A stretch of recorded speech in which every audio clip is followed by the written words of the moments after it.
Bonjour, je suis Philippe François, sous-préfet de l'arrondissement de Loches et à ce titre représentant de l'État.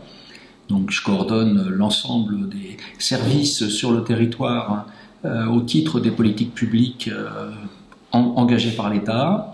Ce territoire couvre Loches-Sud-Touraine, le Castel-Renaudet, le Val d'Amboise et Bléré-Val-de-Cher.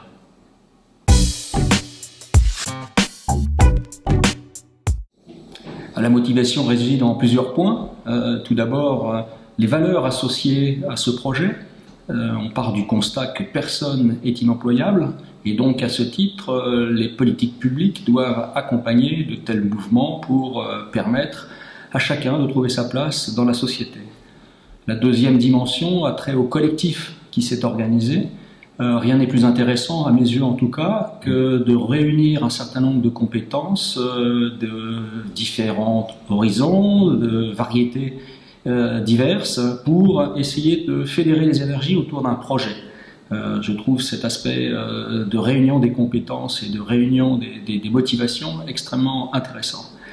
Et puis le troisième point, c'est de pouvoir donner une impulsion par rapport aux politiques publiques qui sont développées par l'État.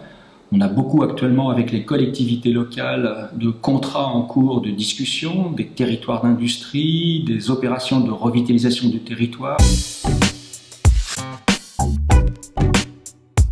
Alors l'engagement, c'est de pouvoir soutenir l'expérimentation, son caractère innovant, ses aspects réglementaires aussi, parce que c'est une facette importante du dispositif néanmoins. Donc c'est pouvoir de contribuer à ce collectif en fonction des compétences qui sont réunies. C'est de pouvoir également regarder et veiller à un certain nombre de points de vigilance.